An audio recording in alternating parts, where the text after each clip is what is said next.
Private schools की ये जबरदस्ती आखिर बंद कब होगी? हर साल नया एकेडमिक शुरू होता है और उसके साथ शुरू होता है एक साइलेंट स्कैम। पेरेंट्स को स्कूल से मैसेज आता है, यूनिफॉर्म सिर्फ इसी शॉप से लो, बुक्स सिर्फ इसी काउंटर से लो और यही पब्लिशर की बुक्स कंपलसरी है। और अगर आप सवाल पूछ लो तो जवाब मिलता है ये स्कूल का रूल है।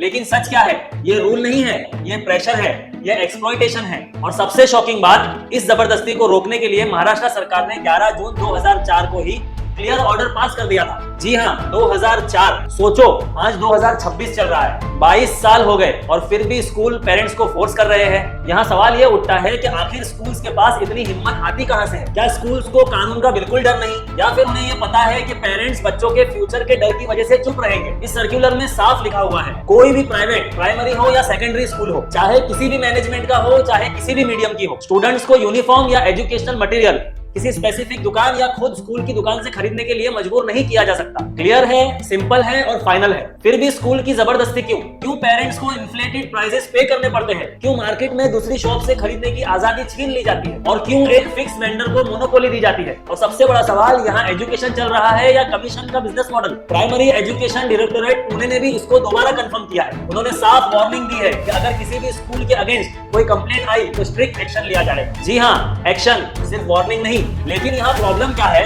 प्रॉब्लम यह है कि एक्चुअल में पेरेंट्स को पता ही नहीं है कि उनके एक्चुअल राइट्स क्या है और इसी इग्नोरेंस और लापरवाही का फायदा उठाया जाता है। सर्कुलर के और भी आगे जाए तो उसमें साफ तौर पे लिखा है, स्टेट बोर्ड, आईसीएसई, सीबीएसई सिर्फ बोर्ड अप्रूव्ड बुक्स ही यूज कर सकते हैं। एनसीईआरटी, एससीईआरटी और भाल भारती, ये तीनों बोर्ड अप्रूव्ड मटेरियल्स हैं। लेकिन यहाँ ग्राउंड रियलिटी क्या है कि पेरेंट्स को कहा जाता है कि ये प्राइवेट पब्लिकेशंस की बुक्स कंपलसरी है। आप स्कूल से क्वेश्चन पूछिए, सवाल पूछिए, ये आपका हक है। और आपका सवाल होगा कि ये कंपलसरी किस रूल के अंडर है? क्या इस चीज का स्कूल सर्कुलर दिखा सकता है? नहीं, क्योंकि ऐसा कोई लीगल रूल है ही नहीं। और अब सुनिए सबसे इंपॉर्टेंट पार्ट, गवर्नमेंट ने इन स्कूलों को तुरंत दो काम करने को कहा है। पहला, स्कूल मैनेजमेंट कमेटी को तुरंत एक रेजोल्यूशन पास करना होगा कि किसी स्टूडेंट्स को पोस्ट परचेज के लिए फोर्स नहीं किया जा सकता। दूसरा, और कंप्लेंट के लिए ऑफिशियल ईमेल आईडी पब्लिक करना होगा और साथ ही साथ एक नोडल ऑफिसर अपॉइंट करना होगा। अब मैं इन सभी स्कूलों से सीधा सवाल करना चाहता हूँ, अगर सब कुछ जेन्युइन है तो आपको ट्रांसपेरेंसी से डर क्यों है? और अगर स्कूल सच में एजुकेशन के लिए काम कर रहा है तो चॉइस देने में आपको प्रॉब्लम क्या है?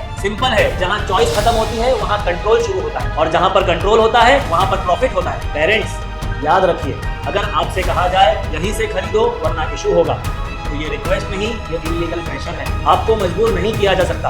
आप सवाल पूछ सकते हो, कंप्लेंट कर सकते हो, आपको अधिकार है। क्योंकि स्कूल का काम बच्चों को एजुकेट करना है, पेरेंट्स को एक्सप्लॉइट करना नहीं, और एजुकेशन आपका अधिकार है।